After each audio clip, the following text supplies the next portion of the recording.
Bonjour, je m'appelle Gilles et je suis le cofondateur de Lexstart. Si vous n'avez pas regardé la première vidéo, je vous encourage fortement à le faire.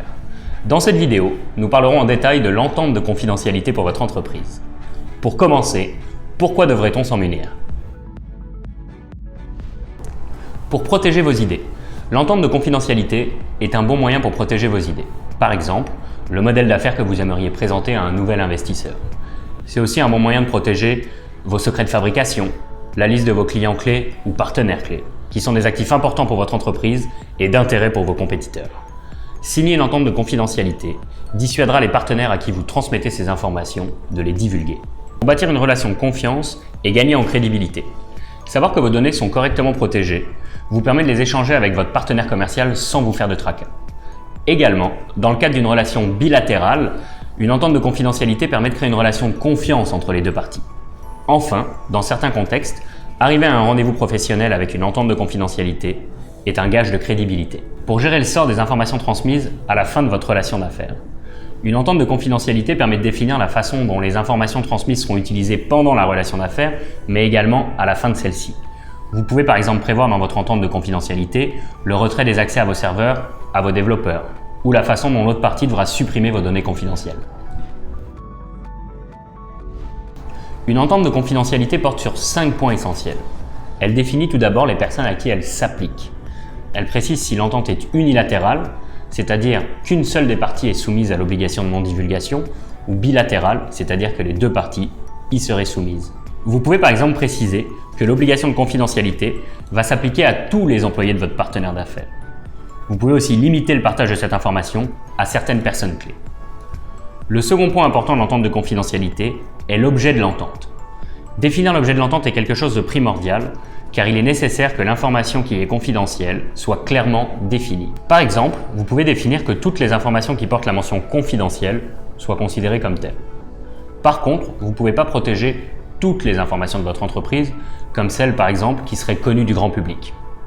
Troisièmement, il est important de définir dans quel but l'information protégée pourra être utilisée.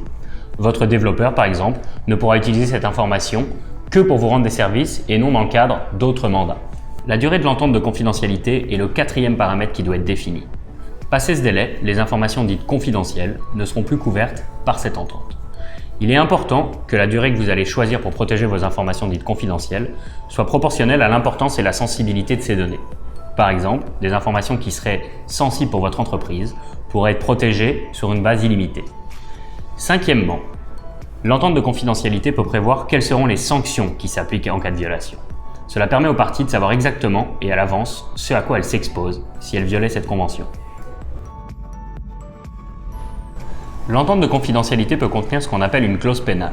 Une clause pénale, c'est une clause par laquelle une des parties s'engage à verser un montant défini à l'avance à l'autre partie, dans le cas où elle violerait les conditions prévues dans le cadre de l'accord.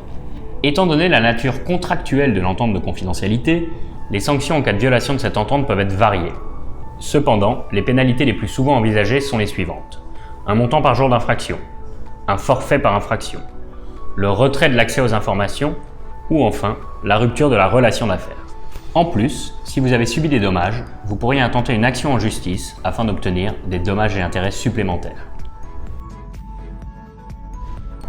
Toutes les informations ne peuvent pas faire l'objet d'une entente de confidentialité. En effet, certaines informations ne pourraient pas faire l'objet comme les informations qui sont d'ores et déjà connues par l'autre partie ou les informations qui sont connues de votre industrie ou du grand public. Pour résumer, toutes les informations qui ont déjà été divulguées ne pourront pas faire l'objet de cette entente de confidentialité. En général, une entente de confidentialité sera écrite et signée physiquement ou électroniquement par les parties. Elle peut par exemple faire l'objet d'une entente à part entière. Elle peut également prendre la forme d'une clause intégrée dans un autre contrat. Par exemple, il est courant de voir une telle clause dans un contrat de travail. Maintenant, vous devriez mieux comprendre l'importance de vous munir d'ententes de confidentialité et comment les utiliser. Dans la prochaine vidéo, nous vous présenterons le processus Lexstart et comment nous pourrions vous accompagner.